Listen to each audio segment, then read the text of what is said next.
Now, the purpose of the Bible is to testify of Jesus Christ.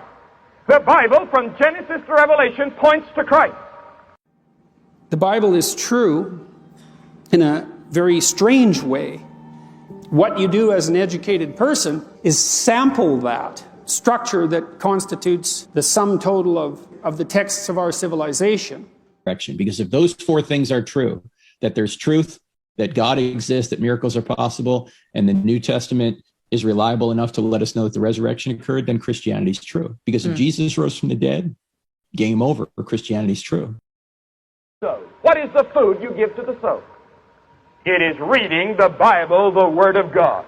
And I don't care who you are, you cannot live a victorious life if you neglect Bible reading and Bible study. But what we have at stake here is far more than that. You know, your life depends on this book. So read it. Leviticus chapter 25, Matthew Henry Complete Commentary.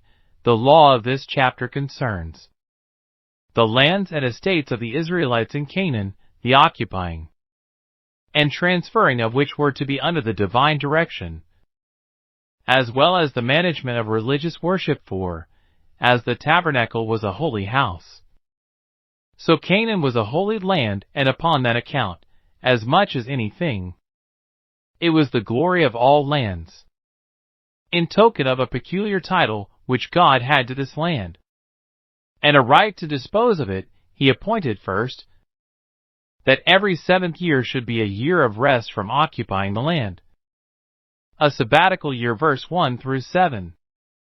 In this God expected from them extraordinary instances of faith and obedience, and they might expect from God extraordinary instances of power and goodness in providing for them, verses 18 through 22.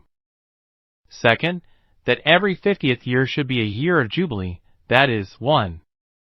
A year of release of debts and mortgages, and return to the possession of their alienated lands, verses 8 through 17. Particular directions are given. 1. Concerning the sale and redemption of lands, verses 23 through 28. 2. Of houses in cities and villages, with a proviso for Levite cities, verses 29 through 34. 2. A year of release of servants and bond slaves. 1. Here is inserted a law for the kind usage of poor debtors, verses 35 through 38. 2. Then comes the law for the discharge of all Israelites that were sold for servants in the year of Jubilee, if they were not redeemed before. 1. If they were sold to Israelites, verses 39 through 46. And 2. If sold to proselytes, verses 47 through 55. All these appointments have something moral and a perpetual obligation in them, though in the letter of them they were not only peculiar to the Jews, but to them only while they were in Canaan. Verses 1 through 7. The law of Moses laid a great deal of stress upon the Sabbath, the sanctification of which was the earliest and most ancient of all divine institutions, designed for the keeping up of the knowledge and worship of the Creator among men. That law not only revived the observance of the weekly Sabbath, but, for the further advancement of the honor of them, added the institution of a sabbatical year. In the 7th year shall be a Sabbath of rest unto the land, verse 4. And hence the Jews collect that vulgar tradition, that after the world has stood 6,000 years, 1,000 years being to God as one day, it shall cease. And the eternal Sabbath shall succeed a weak foundation on which to build the fixing of that day, an hour which it is God's prerogative to know. This sabbatical year began in September, at the end of harvest, the 7th month of their ecclesiastical year, and the law was, 1. That at the seed time, which immediately followed the end of their ingathering, they should sow no corn in their land, and that they should not in the spring dress their vineyards, and consequently that they should not expect either harvest or vintage the next year. 2. that what their ground did produce of itself they should not claim any property, or use in otherwise than from hand to mouth, but leave it for the poor, servants, strangers, and cattle. Verses 5 through 7. It must be a Sabbath of rest to the land. They must neither do any work about it, nor expect any fruit from it. All annual labors must be intermitted in this 7th year, as much as daily labors on the 7th day. The Jews say they began not to reckon for the sabbatical year till they had completed the conquest of Canaan, which was in the 8th year of Joshua. The 7th year after that was the first sabbatical year, and so the 50th year was the Jubilee. This year there was to be a general release of debts, Deuteronomy chapter 15 verses 1 and 2, and a public reading of the law in the feast, Deuteronomy chapter 31 verse 10 and 11, to make it the more solemn. Now 1. God would hereby show them that he was their landlord, and that they were tenants that will under him. Landlords are wont to stipulate with their tenants when they shall break up their ground, how long they shall till it, and when they shall let it rest. God would thus grant, and convey that good land to them, under such provisos and limitations as should let them know that they were not proprietors, but dependents on their Lord. 2. It was a kindness to their land to let it rest sometimes, and would keep it in heart, as our husbandmen express it, for posterity, whose satisfaction God would have them to consult, and not to use the ground as if it were designed only for one age. 3. When they were thus for a whole year taken off from all country business, they would have the more leisure to attend the exercises of religion, and to get the knowledge of God and his law. 4. They were hereby taught to be charitable and generous, and not to engross all to themselves, but to be willing that others should share with them in the gifts of God's bounty, which the earth brought forth of itself. 5. They were brought to live in a constant dependence upon the divine providence, finding that, as man lives not by bread alone, so he is bred, not by his own industry alone, but, if God pleases, by the word of blessing from the mouth of God, without any care or pains of man. Matthew chapter 4 verse 4. 6. They were reminded of the easy life man lived in paradise, when he ate of every good thing, not as since, in the sweat of his face, labor and toil came in with sin. 7. They were taught to consider how the poor lived, that did neither sow nor reap, even by the blessing of God upon a little. 8. This year of rest typified the spiritual rest which all believers enter into through Christ, our true Noah, who giveth us comfort and rest concerning our work, and the toil of our hands, because of the ground which the Lord hath cursed. Genesis chapter 5 verse 29.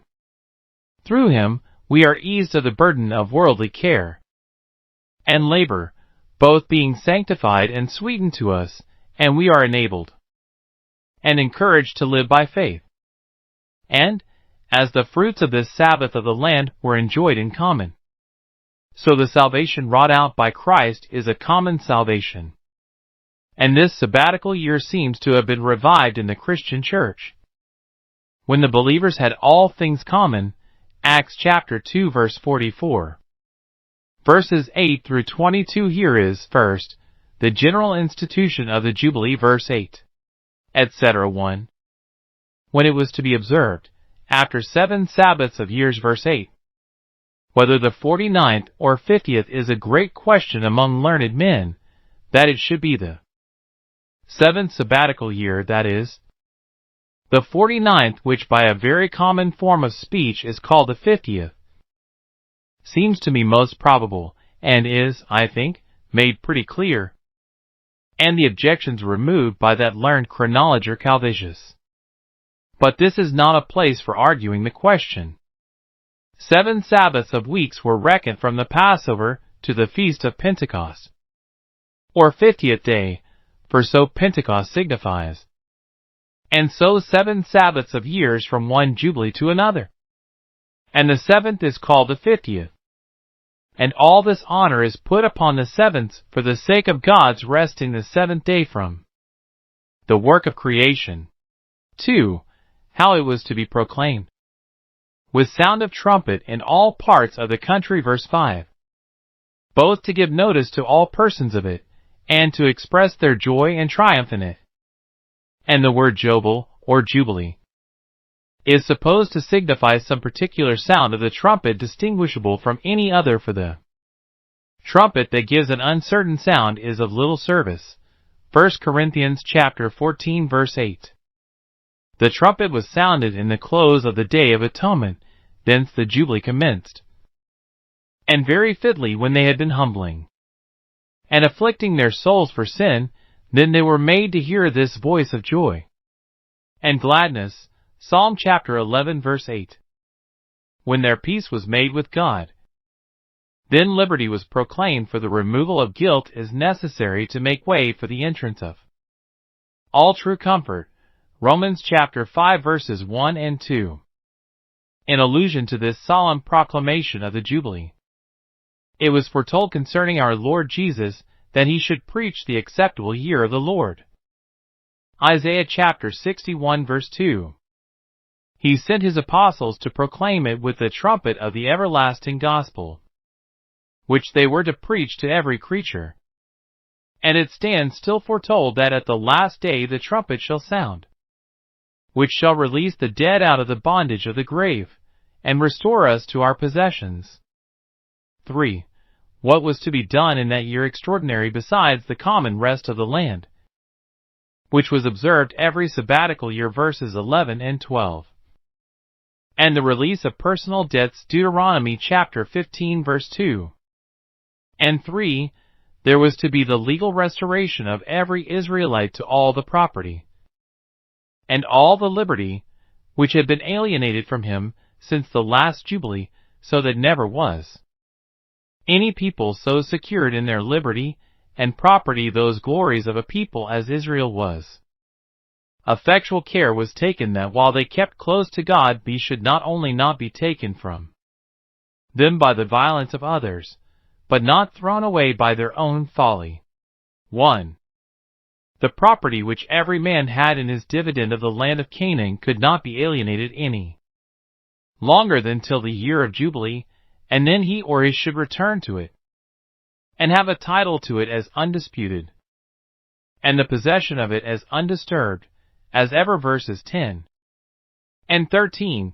You shall return every man to his possession, so that if a man had sold or mortgaged his estate, or any part of it, it should then return to him, or his heirs, free of all charge and encumbrance. Now this was no wrong to the purchaser, because the year of Jubilee was fixed, and every man knew when it would come, and made his bargain accordingly. By our law indeed, if lands be granted to a man, and his heirs, upon condition that he should never sell or alienate them, the grant is good, but the condition is void and repugnant. And Nequam est ingenuus hominibus, say the lawyers, non esse liberum rerum suarum alienationem. It is unjust to prevent free men from alienating their own possessions. Yet it is agreed in the books that if the king grant lands to a man in fee upon condition he shall not alienate, the condition is good. Now God would show his people Israel that their land was his, and they were his tenants, and therefore he ties them up, that they shall not have power to sell, but only to make leases for any term of years, not going beyond the next Jubilee. By this means it was provided, 1. That their genealogy should be carefully preserved, which would be of use for clearing our Saviour's pedigree. 2. That the distinction of tribes should be kept up, for though a man might purchase lands in another tribe, yet he could not retain them longer than till the year of Jubilee, and then they would revert of course. 3. That none should grow exorbitantly rich by laying house to house, and field to field Isaiah chapter 5 verse 8, but should rather apply themselves to the cultivating of what they had than the enlarging of their possessions. The wisdom of the Roman Commonwealth sometimes provided that no man should be master of above 500 acres. 4. That no family should be sunk and ruined, and condemned to perpetual poverty. This particular care God took for the support of the honor of that people, and the preserving, not only of that good land to the nation in general, but of every man's share to his family in particular, for a perpetual inheritance, that it might the better typify that good part which shall never be taken away from those that have it. 2. The liberty which every man was born to, if it were sold or forfeited, should likewise return at the year of Jubilee. You shall return every man to his family. Verse 10. Those that were sold into other families thereby became strangers to their own. But in this year of redemption they were to return. This was typical of our redemption by Christ from the slavery of sin and Satan, and our restoration to the glorious liberty of the children of God. Some compute that the very year in which Christ died was a year of Jubilee, and the last that ever was kept. But however that be, we are sure it is the Son that makes us free, and then we are free indeed. Second, a law upon this occasion against oppression in buying and selling of land. Neither the buyer nor the seller must overreach. Verses 14 through 17.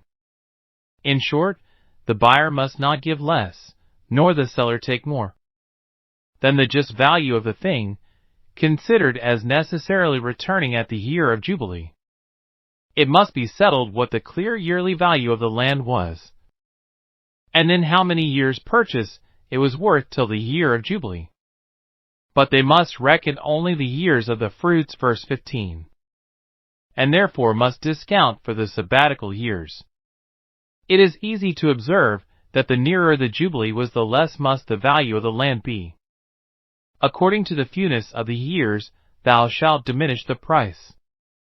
But we do not find it so easy practically to infer thence that the nearer the world comes to its period, the less value we should put upon the things of it, because the time is short, and the fashion of the world passeth away. Let those that buy be as though they possess not. One would put little value on an old house that is ready to drop down. All bargains ought to be made by this rule: you shall not oppress one another, nor take advantage of one another's ignorance or necessity, but thou shalt fear thy God. Note, the fear of God reigning in the heart would effectually restrain us from doing any wrong to our neighbor in word or deed, for, though man be not, God is the avenger of those that go beyond or defraud their brethren. 1 Thessalonians chapter 4 verse 6. Perhaps Nehemiah refers to this very law, chapter 5 verse 15, where he tells us that he did not oppress those he had under his power, because of the fear of God.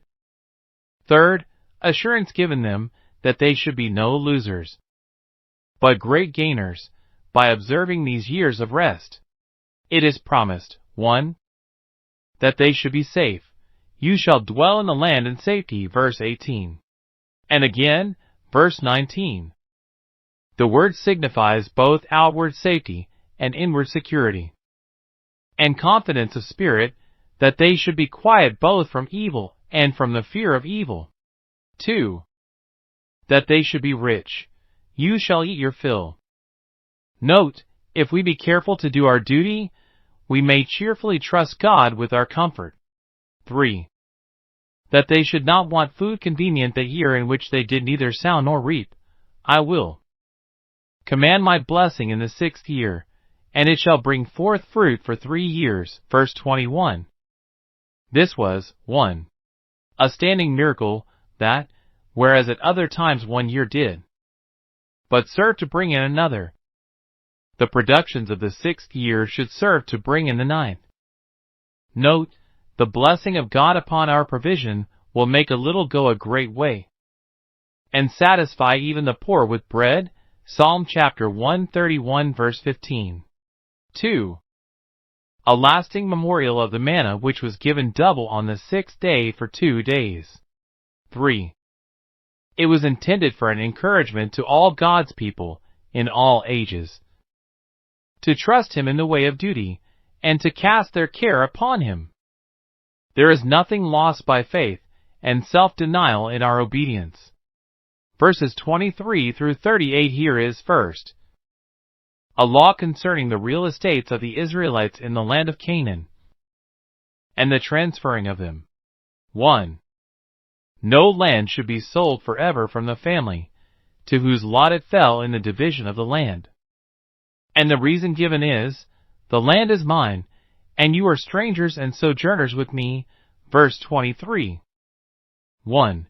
God having a particular propriety in this land, He would by this restraint keep them sensible of it.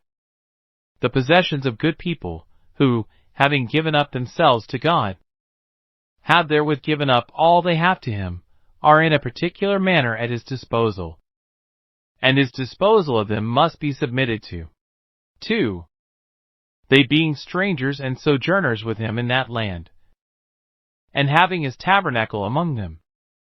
To alienate their part of that land would be in effect to cut themselves off from their fellowship and communion with God, of which that was a token and symbol, for which reason Naboth would rather incur the wrath of a king than part with the inheritance of his fathers. 1 Kings chapter 21 verse 3. 2. If a man was constrained through poverty to sell his land for the subsistence of his family, yet, if afterwards he was able, he might redeem it before the year of Jubilee. Verses 24, 26, and 27, and the price must be settled according to the number of years since the sale, and before the Jubilee. 3.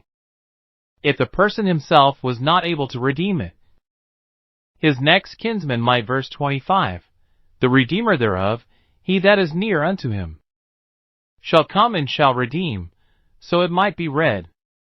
The kinsman is called Goel, the redeemer. Numbers chapter 5 verse 8, Ruth chapter 3 verse 9. To whom belonged the right of redeeming the land. And this typified Christ, who assumed our nature, that He might be our kinsman, bone of our bone and flesh of our flesh, and, being the only kinsman we have that is able to do it, to Him belonged the right of redemption. As for all our other kinsmen, their shoe must be plucked off. Ruth chapter 4 verses 6 and 7. They cannot redeem, but Christ can, and hath redeemed the inheritance which we by sin had forfeited and alienated, and made a new settlement of it upon all that by faith become allied to Him. We know that this Redeemer liveth. Job chapter 19 verse 25. And some make this duty of the kinsman to signify the brotherly love that should be among Christians, inclining them to recover those that are fallen, and to restore them with the spirit of meekness. 4. If the land was not redeemed before the year of Jubilee, then it should return of course to him that had sold or mortgaged it. In the Jubilee it shall go out. Verse 28. This was a figure of the free grace of God towards us in Christ, by which, and not by any price or merit of our own, we are restored to the favor of God, and become entitled to paradise, from which our first parents, and we in them, were expelled for disobedience. 5. A difference was made between houses in walled cities, and lands in the country, or houses in country villages. Houses in walled cities were more the fruits of their own industry than land in the country, which was the immediate gift of God's bounty. And therefore, if a man sold a house in a city, he might redeem it any time within a year after the sale, but otherwise it was confirmed to the purchaser forever, and should not return, no, not at the year of the Jubilee. Verses 29 and 30. This provision was made to encourage strangers and proselytes to come and settle among them, though they could not purchase land in Canaan to them and their heirs, yet they might purchase houses in walled cities, which would be most convenient for those who were supposed to live by trade. But country houses could be disposed of no otherwise than as lands might. 6. A clause is added in favor of the Levites, by way of exception from these rules. 1. Dwelling houses in the cities of the Levites might be redeemed at any time, and, if not redeemed, should revert in the year of Jubilee. Verses 32 and 33, because the Levites had no other possessions than cities and their suburbs. And God would show that the Levites were his peculiar care. And it was for the interest of the public that they should not be impoverished, or wormed out of their inheritances. 2. The fields adjoining to their cities. Numbers, chapter 35 verses 4 and 5 might not be sold at any time, for they belonged, not to particular Levites, but to the city of the Levites as a corporation, who could not alienate without a wrong to their tribe. Therefore, if any of those fields were sold, the bargain was void. Verse 34. Even the Egyptians took care to preserve the land of the priests. Genesis chapter 47 verse 22. And there is no less reason for the taking of the maintenance of the gospel ministry under the special protection of Christian governments. 2. A law for the relief of the poor, and the tender usage of poor debtors. And these are of more general and perpetual obligation than the former. 1. The poor must be relieved. Verse 35. Here is 1. Our brother's poverty and distress supposed. If thy brother be waxen poor, not only thy brother by nation is a Jew, but thy brother by nature is a man.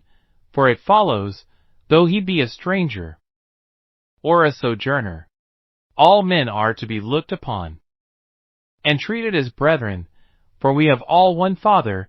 Malachi chapter 2 verse 10. Though he is poor, yet still he is thy brother, and is to be loved and owned as a brother. Poverty does not destroy the relation. Though a son of Abraham, yet he may wax poor and fall into decay. Note, poverty and decay are great grievances, and very common. The poor you have always with you. 2. Our duty enjoined, thou shalt relieve him. By sympathy, pitying the poor, by service, doing for them. And by supply, giving to them according to their necessity and thy ability. 2. Poor debtors must not be oppressed. If thy brother be waxen poor, and have occasion to borrow money of thee for the necessary support of his family, take thou no usury of him, either for money or victuals. Verses 36 and 37. And thus far this law binds still, but could never be thought binding where money is borrowed for purchase of lands, trade, or other improvements, for there it is reasonable that the lender share with the borrower in the profit. The law here is plainly intended for the relief of the poor, to whom it is sometimes as great a charity to lend freely as to give. Observe the arguments here used against extortion. 1. God patronizes the poor. Fear thy God, who will reckon with thee for all injuries done to the poor. Thou fearest not them, but fear him. 2. Relieve the poor, that they may live with thee, and some way or other they may be serviceable to thee. The rich can as ill spare the hands of the poor as the poor can the purses of the rich. 3. The same argument is used to enforce this precept that prefaces all the 10 Commandments. I am the Lord your God which brought you out of Egypt. Verse 38. Note, it becomes those that have received mercy to show mercy. If God has been gracious to us, we ought not to be rigorous with our brethren.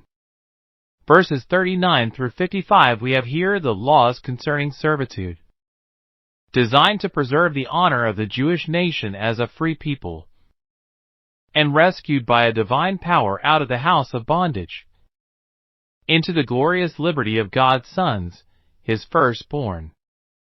Now the law is, first, that a native Israelite should never be made a bondman for perpetuity. If he was sold for debt or for a crime, by the house of judgment he was to serve but 6 years, and to go out the 7th. This was appointed, Exodus chapter 21 verse 2. But if he sold himself through extreme poverty, having nothing at all left him to preserve his life, and if it was to one of his own nation that he sold himself, in such a case it is here provided. 1. That he should not serve as a bond servant v.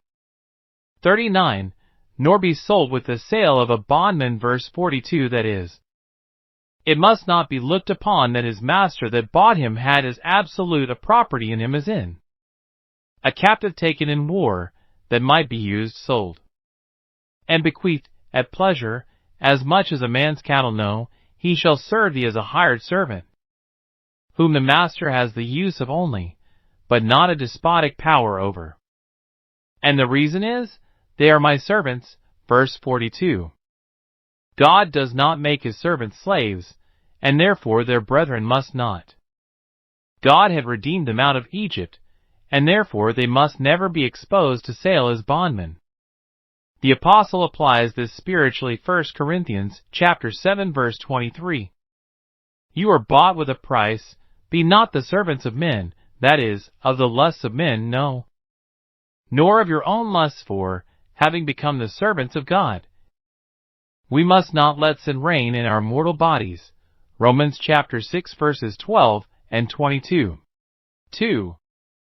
That while he did serve, he should not be ruled with rigor, as the Israelites were in Egypt.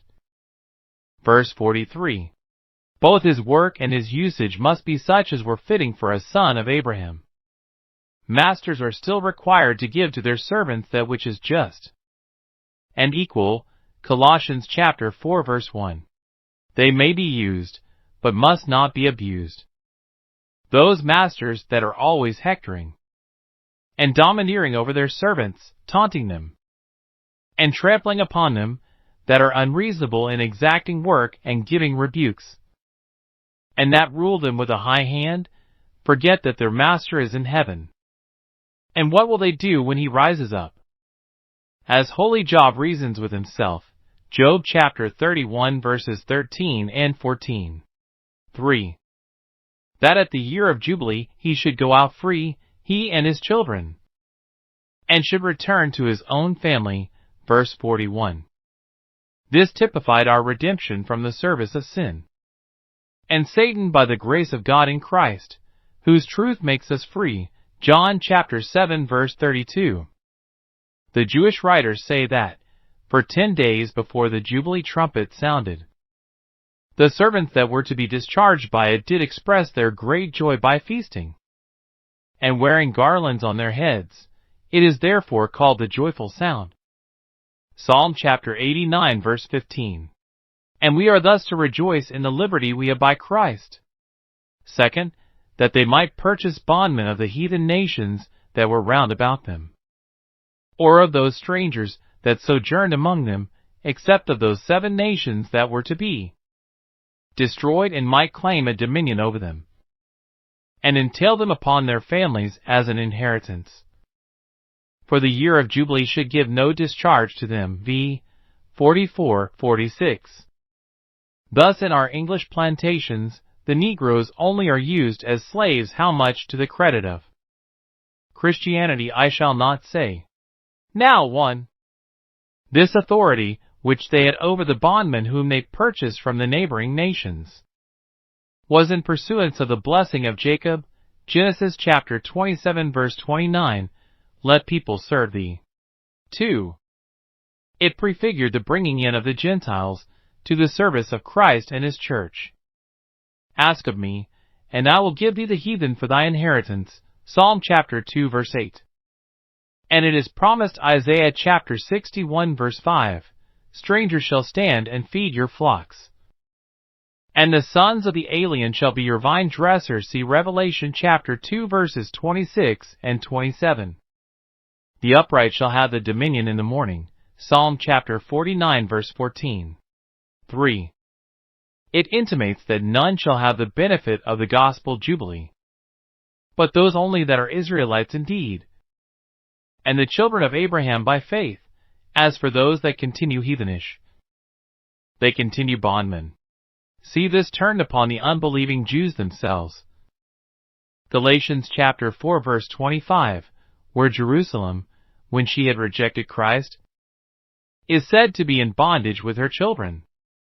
Let me only add here that, though they are not forbidden to rule their bondmen with rigor, yet the Jewish doctors say it is the property of mercy and way of wisdom that a man should be compassionate, and not make his yoke heavy upon any servant that he has. Third, that if an Israelite sold himself for a servant to a wealthy proselyte that sojourned among them, care should be taken that he should have the same advantages as if he had sold himself to an Israelite, and in some respects greater. 1. That he should not serve as a bondman, but as a hired servant, and not to be ruled with rigor. Verse 53, in thy sight, which intimated that the Jewish magistrates should particularly have an eye to him, and, if he were abused, should take cognizance of it, and redress his grievances, though the injured servant did not himself complain. Also he was to go free at the year of Jubilee. Verse 54. Though the sons of strangers might serve them forever, yet the sons of Israel might not serve strangers forever. Yet the servant here, having made himself a slave by his own act, indeed, should not go out in the 7th year of release, but in the Jubilee only. 2. That he should have this further advantage, that he might be redeemed again before the year of Jubilee. Verses 48 and 49. He that had sold himself to an Israelite might, if ever he was able, redeem himself, but his relations had no right to redeem him. But if a man sold himself to a stranger, the Jews say, his relations were urged to redeem him if they did not. It was fit that he should be redeemed at the public charge, which we find done. Nehemiah chapter 5 verse 8. The price of his ransom was to be computed according to the prospect of the year of Jubilee. Verses 50 through 52, as in the redemption of land. Verses 15 and 16. The learned Bishop Patrick quotes one of the Jewish rabbin for an evangelical exposition of that appointment. Verse 48, one of his brethren shall redeem him. This Redeemer, says the rabbi, is the Messiah, the son of David. They expected this Messiah to be their Redeemer out of their captivity, and to restore them to their own land again. But we welcome him as the Redeemer who shall come to Zion, and shall turn away ungodliness from Jacob, for he shall save his people from their sins. And under this notion there were those that looked for redemption in Jerusalem.